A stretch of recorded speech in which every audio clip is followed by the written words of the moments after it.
Muito bem, esse é o Orientes falando hoje sobre mentira. Bem-vindo, Paulo, que bom estarmos juntos. Especialista em linguagem corporal. Primeira vez, pelo menos comigo aqui, né? É a primeira vez, graças a Deus, é a primeira vez. É um prazer estar aqui com você, nosso psicólogo aqui, já conversamos um pouquinho antes de entrar. Pois é, nos bastidores acaba acontecendo o aquecimento, né? Exatamente, estou gratificado por estar aqui, estou muito feliz. Muito bom, obrigado por ter vindo. Reginaldo, tudo bem, meu querido? Bem-vindo. Tudo ótimo.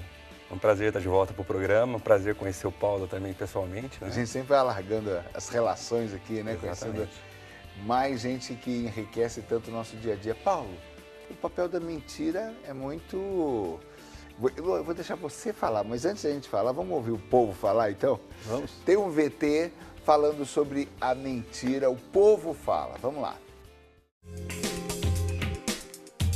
Quem nunca mentiu, né? Já. Já contei. Eu contei essa mentirinha. Eu fui para um lugar e falei que estava no outro. Às vezes pro bem é melhor uma mentirinha do que se falar a verdade. Então mentir acaba sendo normal na vida da pessoa. Às vezes é bom mentir, né? Uma mentirinha não faz mal, não. Ah, não é, mas às vezes é preciso mentir, mano. Às vezes até ajuda, né? O médico uma vez falou para mim que queria um atestado. Eu falei a verdade, ele falou assim, mas uma boa mentira também vale, eu te dava o atestado. Não é normal, mas faz parte do ser humano, infelizmente. E no contexto, como todas essas mentiras são necessárias, tá? Para amenizar algumas situações, enfim. Mas não é normal, não. Passa a ser normal, mas não seria normal do ser humano, não. Eu acho que sim. Sempre tem esse ditado, né? Por que o senhor acha que esse ditado é verdade? Porque às vezes a pessoa tenta mentir, mas no fim da conta a mentira, todas as mentiras descobertas, né? Porque geralmente você fazia as coisas escondidas, assim, sempre alguém vê e daí vai acabar descobrindo. Cedo ou mais tarde ela aparece, a realidade. Então não adianta mentir que um dia... Não, descobre, sem dúvida nenhuma. Já me arrependi. E o que a senhora fez? Eu arrependi e fui pedir perdão. E ela perdoou e deu tudo certo. Falei que meu tio tinha morrido, ele já tinha morrido 2 vezes, para me dar o cano no serviço. E o senhor se arrependeu? Me arrependi porque não adianta mentir. Aí passou uns 3 meses, a minha patroa descobriu que era mentira, aí ela me mandou embora. Não, arrepender não, né? É difícil. Você acha que conta, mas quando conta mentira nem se arrepende? É, para amenizar só, não se arrepende, né? Muito bem, tá aí o povo falando da mentira, mentirinha ou uma grande mentira. Qual é o papel da mentira, Paulo? Conta para nós. Bem, existem muitos estudos da mentira, mas um dos principais papéis da mentira é funcionar como algodão entre cristais. Ou seja, todos nós mentimos. Nascemos, crescemos e morremos mentindo. Uma criança de 6 anos, ela já mente, de 6 anos não minto, com 6 meses, o nenê já mente para o pai e para a mãe. Como? Ao nascer, a criança sente fome e chora. Ela se suja, sente sede, ela chora. A mãe vem, troca ela, dá mamar. Com 6 meses, ela pegou esse mecanismo, a mãe deu mamar, trocou, colocou ela na cama, toda aquecida, ela começa a fazer a manha de... Para poder ser aquecida. Para poder ir para o colo da mãe. É uma forma de mentira. Tá, então, aí a gente entra no conceito da mentira. Então, toda atitude que eu tenho que eu faço por um subterfúgio, como você está falando da criança, para conseguir algo, e eu escondo o meu objetivo, e sempre é mentira. Existe uma briga entre os principais autores de todo mundo sobre definir o que é mentira. Já é uma coisa muito complicada. Porque uma das definições que eu gosto, que é a mentira é quando eu tento enganar você sem que você saiba que eu estou te enganando, que o meu desejo é te enganar. Então, no jogo do truco ou no jogo do pôquer, não há mentira. Porque eu sei que faz parte do jogo enganar, então não é mentira. Mas quando eu não sei que eu estou fazendo uma proposta de emprego para você, estou enganando você e você não sabe, é mentira. Então já entramos na difícil conceituação da mentira. Ah, ok. Agora eu já me sinto mais à vontade, né, Reginaldo? Porque difícil essa história, né? Porque até onde é uma mentira quando você, numa necessidade, tentou um caminho alternativo para conseguir o que você queria, né? É meio subjetivo esse momento, né? De fato, como o Paulo disse, conceituar a mentira é um pouco difícil. Tanto que se você for ler na literatura, você vai perceber que cada teórico especialista nessa área vai definir a mentira de uma forma diferente, né? A grosso modo, eu tento definir a mentira como algo que pode ser voluntário ou involuntário, né? E com aquilo que não tateia a realidade, aquilo que sai fora da realidade, né? E, em geral, para a pessoa ter um ganho a curto prazo, né, é o caminho mais fácil para ela conseguir um objetivo, um resultado. A grosso modo, eu entendo um pouco a mentira por aí. Tá? Porque a gente poderia aí fazer, de repente, uma acepção, uma separação do assunto. Uma coisa é você, que nem o pessoal estava falando de se arrepender, uma coisa é uma mentira grosseira, que você está mentindo descaradamente, às vezes até querendo usurpar a pessoa, ter lucro e você está ali mesmo como um mentiroso autêntico e disfarçando o que você está tentando conseguir, que na verdade é um lucro, uma vantagem e quer esfaquear a pessoa. Outra coisa é esse neném. Ou uma atitude dessa nossa quando você quer um afago e às vezes você nem percebe, né? Como você disse, o neném aprende com a mãe e vai ficando algo que você faz às vezes com uma irmã, com a esposa ou com o pai, e às vezes não é tão maldoso. E alguns outros, eu sou partidário dessa teoria, que a mentira só é ruim quando ela causa qualquer dano físico, material ou emocional à pessoa. Eu diria que, para mim, dá a sensação que a mentira só é mentira aí, quando ela causa um dano, quando ela tem uma má intenção, uma atitude fortuita, né?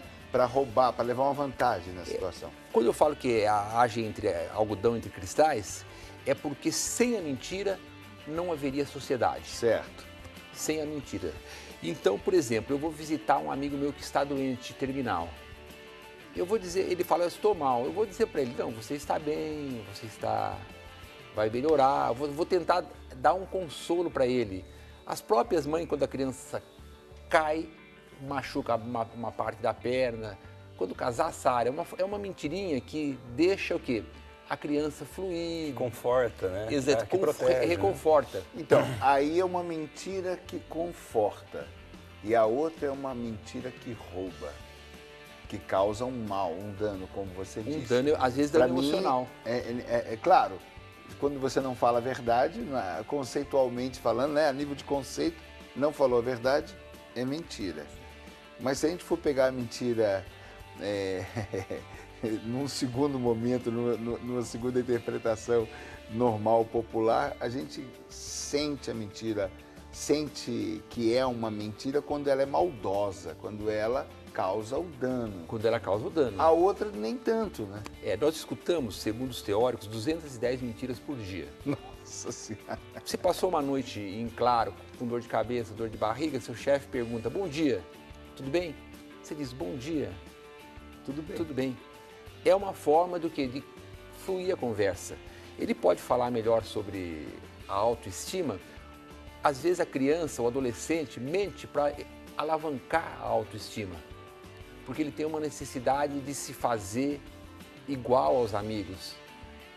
E nesses estudos que a gente começa a evoluir, a mentira, como você disse no caso aí, ela só é ruim quando ela causa um dano muito péssimo para alguém. E eu sempre falo, o melhor caminho é a verdade. Mas algumas vezes a gente tem que mentir. Tem que mentir por uma necessidade, porque a pessoa chega toda feliz da vida com aquele vestido horrível. Como é que está meu vestido? Eu comprei, estou feliz da vida. Você diz, não, está bom, está bonito, pegou bem em você. Para que não seja ofensivo. Nas relações de emprego, o sujeito não é contratado, não tem capacidade. Ele telefona e o pessoal de RH diz o seguinte: olha, no momento a vaga está fechada. Quando tiver uma oportunidade, nós te chamamos. Para não dizer, olha, você é o pior candidato que apareceu aqui. Você nunca vai ser contratado. É uma mentira para não ofender outra pessoa, né? Então, nesse sentido, chamo de mentiras brancas, as mentiras brancas são plenamente aceitáveis. Que bom ter a definição aí para aliviar, né, Reginaldo? Mentira branca, no sentido dessa que é até, entre aspas, na tentativa de ser benéfica. Isso. Em grupo de pessoas, eu gosto de classificar em 3 grandes grupos, assim. O que o Paulo disse de mentira branca, eu chamo de mentira social, que é aquele tipo de mentira para melhorar o convívio entre as pessoas. Então, é importante e necessário. Um outro segundo grupo de mentiras eu classifico de pessoas que têm baixa autoestima ou pessoas vaidosas. Então, são pessoas que querem se autoafirmar, então elas mentem para manter a autoestima delas, tá? Também que faz parte um pouco da normalidade em sociedade. Essa segunda de quê? Oi? Essa segunda de... Mentira ligada a pessoas com baixa autoestima ou vaidosas. Tá. E um terceiro grupo seriam pessoas com transtornos de personalidade, que talvez envolveria o que nós chamamos de mentira patológica também, não é? Então é aquela pessoa psicótica que mente constantemente, ou aquela pessoa que tem um transtorno de personalidade antissocial, que envolve os sociopatas, os psicopatas, que são pessoas frias, são pessoas que não sentem culpa, né? Então a gente poderia classificar, grosso modo, assim, esses 3 contingentes de mentiras. Porque a gente está falando aqui de o que é mentira ou o que não é mentira, porque de repente o que para mim eu sou mais rigoroso, qualquer coisa eu vou considerar ofensivo, mentiroso e maléfico.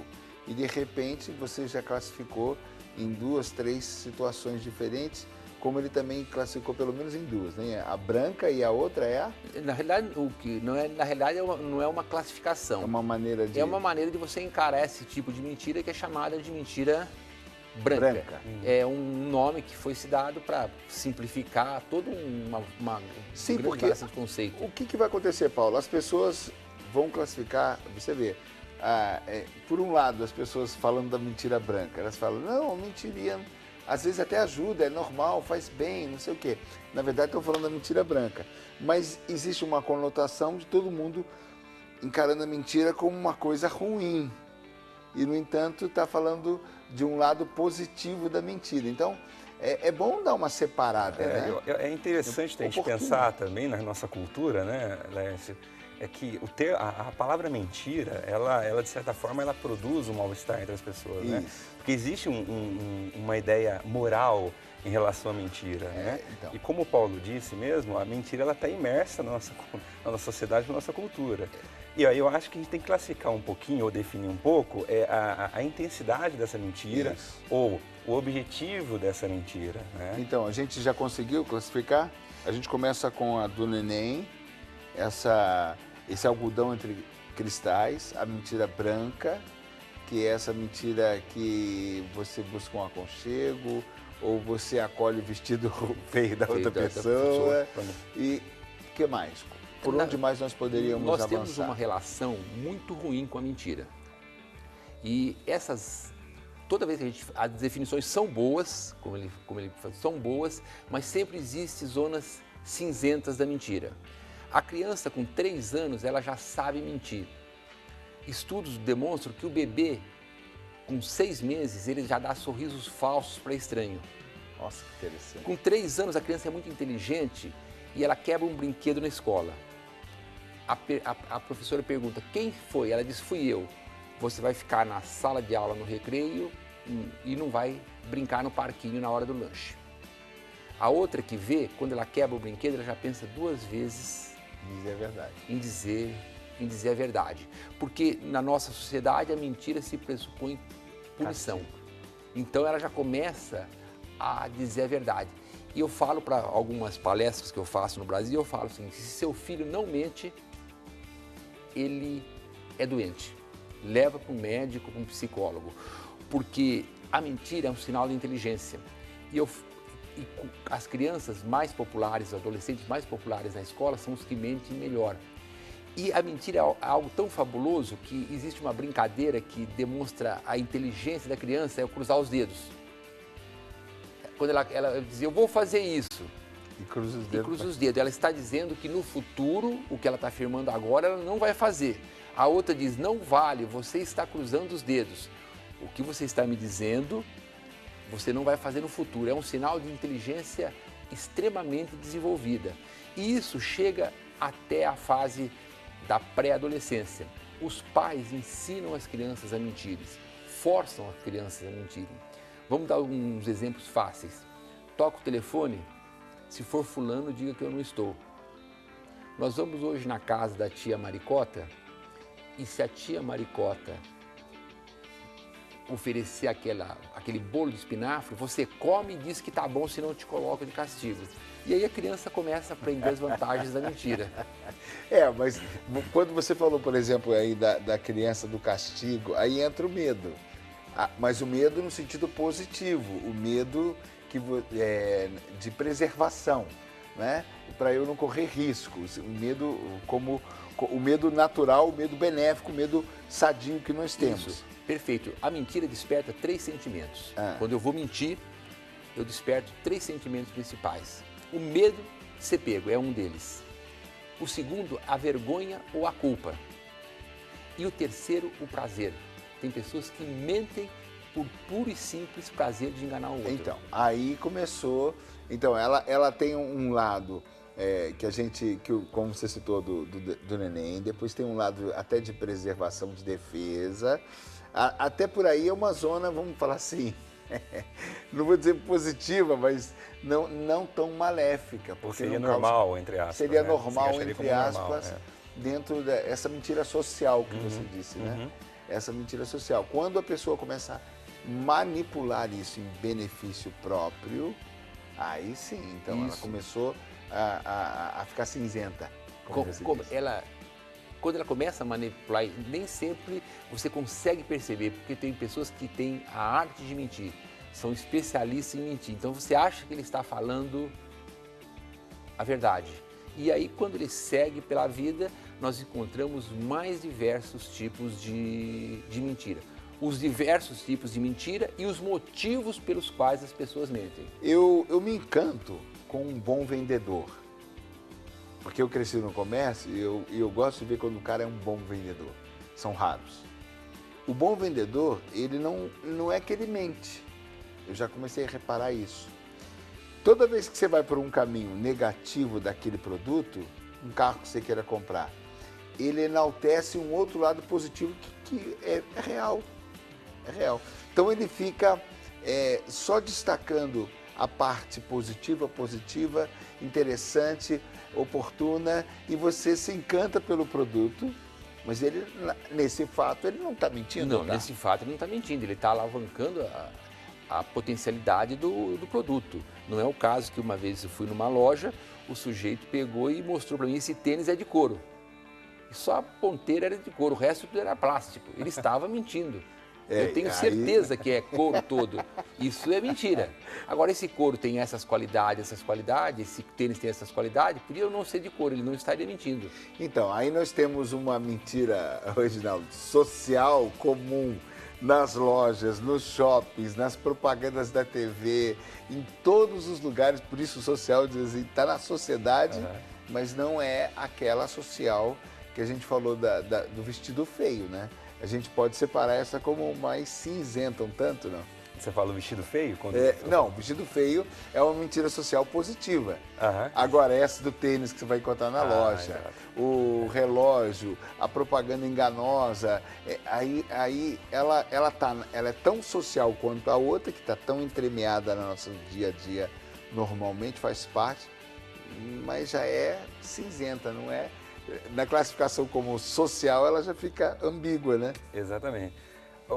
É interessante, em cima disso que você está falando, é que existem algumas profissões que existem mais o jogo das palavras.